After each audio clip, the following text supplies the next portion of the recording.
Capacidad de la persona. Capacidad, noción, clases. El correcto estudio y la internalización de este concepto es esencial para entender el resto de la materia. Todo nuestro sistema se basa en las capacidades, por lo tanto es conveniente prestar especial atención sobre este tema. Tal como señalamos anteriormente, la capacidad es uno de los atributos más importantes de la persona. Este, como hemos expuesto, forma parte del concepto mismo de persona, pues la capacidad de derecho siempre está presente. Existen diferentes tipos de capacidades, la de derecho, que es un atributo de la persona, y la de hecho o de ejercicio, que no es un atributo, puesto que puede faltar por completo. La capacidad de derecho, también llamada capacidad de goce, se define como la aptitud que posee toda persona para ser titular de derechos y deberes jurídicos. Es la aptitud que se vincula con la personalidad humana, por ello decimos que es un atributo. Y, en ese sentido, no puede concebirse una incapacidad de derecho absoluta, porque sería contrario al orden natural, según expresó Borda. El Código Civil y Comercial en el artículo 22 prescribe la capacidad de derecho. Toda persona humana goza de la aptitud para ser titular de derechos y deberes jurídicos.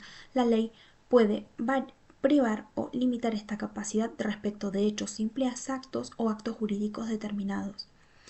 Por otro lado, la capacidad de hecho o de ejercicio es la habilidad o el grado de habilidad de las personas físicas para ejercer los derechos de los que son titulares o para ejercer por sí mismos los actos de la vida civil. Es decir, que, en este caso, si se pudieron adquirir ciertos derechos, pero por alguna situación en especial, no se los puede ejercer sino a través de un representante. Esta capacidad está expresamente prevista en el artículo 23 del Código, que establece capacidad de ejercicio. Toda persona humana puede ejercer por sí misma sus derechos, excepto las limitaciones expresamente previstas en este Código y en una sentencia judicial. Comparación y caracteres. La capacidad de derecho nunca puede faltar de manera absoluta, pues es uno de los atributos de la persona, es decir, nace concomitante a la existencia de un ser humano. Ahora bien, es relativa, pues no se posee de manera total, ya que el límite para ser titular de derechos no solo está en los derechos de los demás, sino también en el interés público. Distinto es el caso de la capacidad de ejercicio, que puede ser absoluta o restringida, o faltar de esas dos maneras para determinados actos jurídicos. El principio general del que debe partirse es la capacidad, con las limitaciones que prevé el Código en el artículo 24, en orden a las personas incapaces de ejercicio y las que se determinan en una sentencia judicial. Para el supuesto de restricción al ejercicio de la capacidad en relación con los mayores de edad, en las condiciones establecidas por la legislación en el artículo 24, inciso C, el artículo 31 y los que le siguen del Código Civil y Comercial de la Nación. La incapacidad, noción y clasificación. Además de las capacidades, existen las incapacidades de derecho y de hecho. Las mal llamadas incapacidades de derecho en realidad son incompatibilidades o prohibiciones de la ley que la ley prevé en los casos concretos para evitar un daño al interés público. Es decir, son restricciones a la aptitud genérica para ser titular de ciertos derechos en una determinada relación jurídica. El fin concreto de estas prohibiciones es proteger el interés público y al incapaz para evitar que cometa actos o hechos que pueden ser perjudiciales para otras personas. La incapacidad de hecho, por su parte, se verifica cuando una persona no tiene aptitud para el ejercicio por sí misma de determinados actos de la vida civil, por lo que podemos decir que se trata de una persona necesitada de un régimen de protección jurídica, que la ampare y que impida el aprovechamiento por parte de terceros de esa situación de debilidad. El artículo 24 del Código Civil y Comercial establece quiénes son las personas incapaces de ejercicio, un tema sobre el que se hablará más adelante. Incapacidad de derecho, definición y caracteres.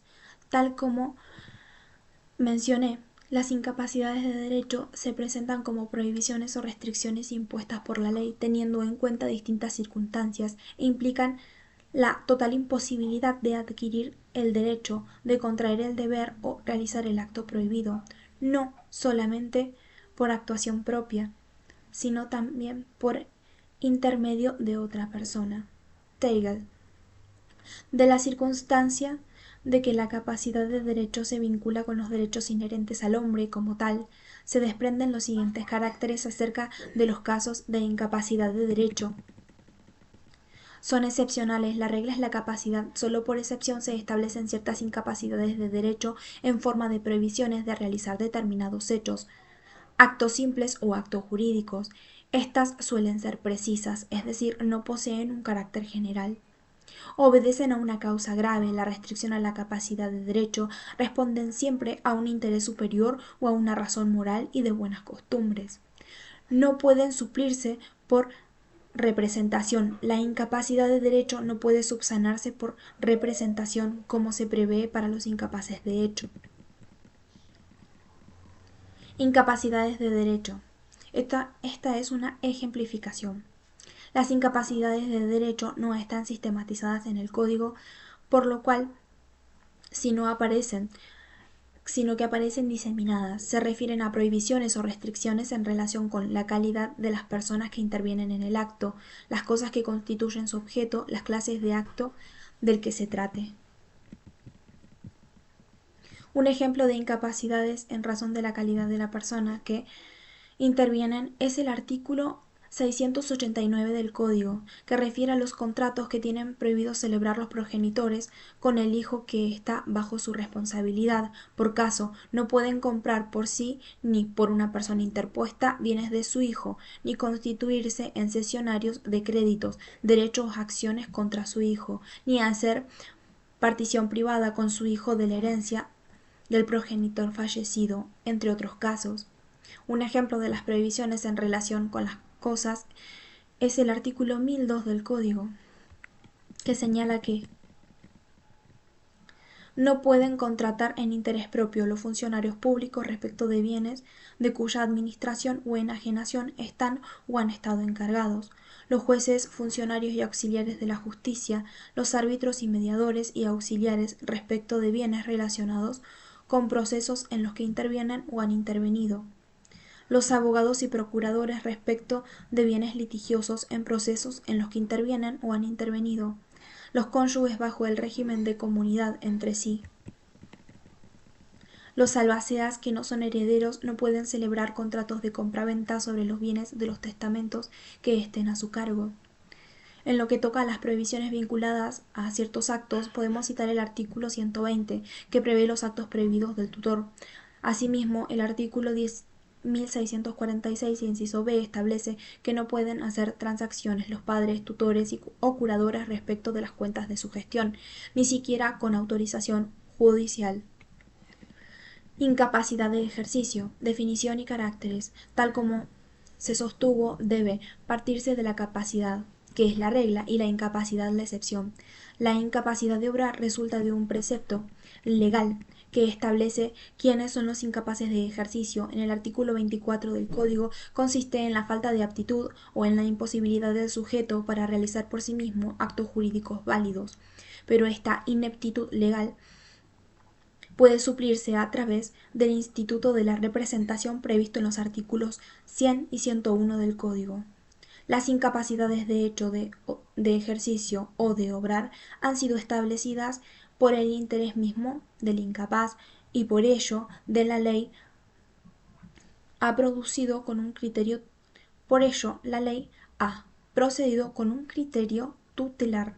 Esta incapacidad es susceptible de grados, ya que una persona puede carecer capacidad de hecho de manera absoluta, o bien solo para determinados actos jurídicos.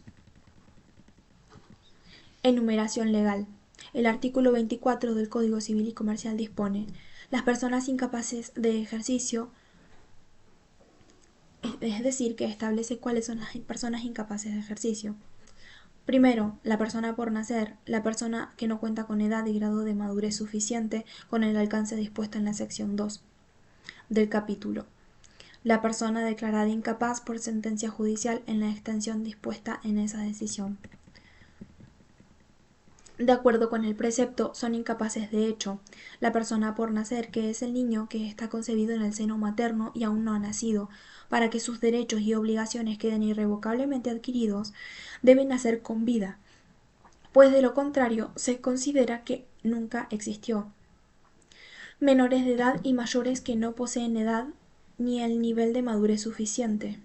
Este inciso debe estudiarse con relación con lo dispuesto en el artículo 25. El que dispone el menor de edad es la persona que no ha cumplido 18 años. En efecto, el supuesto de análisis refiere que son incapaces de ejercicio las personas que no cuentan con edad y grado de madurez suficiente, por lo que incluye a todas las personas que no han cumplido los 18 años, salvo, dice, primero, que el supuesto de los adolescentes en relación con los tratamientos no invasivos, lo que se verá más adelante, inciso B, el caso de los menores emancipados por matrimonio que gozan de plena capacidad de ejercicio con las limitaciones previstas en los artículos 27 y 28. La persona menor de edad con título profesional habilitante puede ejercer la profesión sin necesidad de previa autorización. Artículo 30. Fuera de estas situaciones excepcionales, la regla es que las personas, para gozar de plena facultad para ejercer los derechos, deben ser mayores de 18 años. También son considerados incapaces de obrar las personas mayores de edad, que no cuentan con un desarrollo madurativo completo, pues el artículo utiliza la conjunción copulativa y por lo que se requieren ambos requisitos para que alguien sea considerado capaz. En definitiva, estas dos pautas, edad y madurez, predeterminan el límite, ya que si una persona posee ambas, puede validar su actuación autónoma, de lo contrario es incapaz de ejercicio. Fernández, 2014. La persona incapaz por sentencia judicial.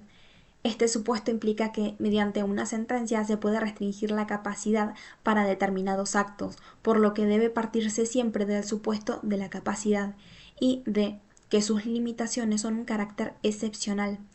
Cuando la persona se encuentra absolutamente imposibilitada de interaccionar y expresar su voluntad, el sentenciante puede declarar la incapacidad y designar un curador. Por último, comprende a los inhabilitados por prodigalidad, a quienes se les designará un apoyo para el otorgamiento de actos de disposición entre los vivos y en los demás actos que determine la sentencia. Sobre esto se volverá a abordar en las restricciones a la capacidad. Menor de edad y adolescencia. Definición. De conformidad con el artículo 25 del Código Civil y Comercial, menor de edad es la persona que no ha cumplido 18 años. Denomina adolescente a la persona menor de edad que no cumplió 13 años. Entonces, todas las personas desde su nacimiento hasta que cumplen 18 años son menores de edad y se limita la denominación adolescente a todos los niños que cumplen 13 años.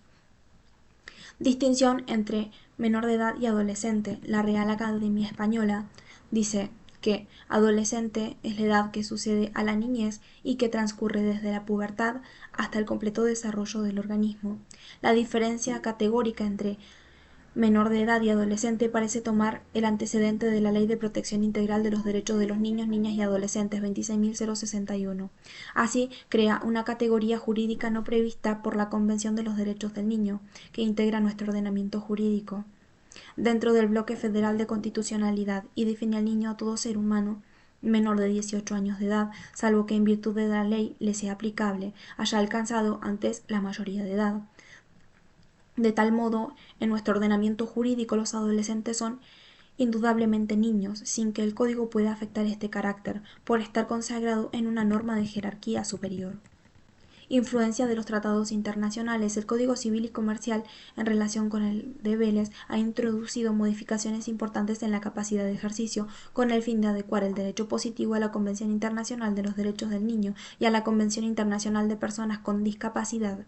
De tal modo, el Código Único parte del principio de capacidad y dispone que las restricciones a la capacidad son excepcionales. Asimismo, establece que las facultades judiciales para la determinación de esas restricciones, así como el sistema de apoyo. la obligación del juez de oír y valorar las opiniones de las personas interesadas. También plantea el deber de darle intervención necesaria en el proceso y de revisar la sentencia en un plazo máximo de 3 años, ello acorde con la Ley de Salud Mental, entre otras modificaciones importantes que se introduce en la materia de capacidad.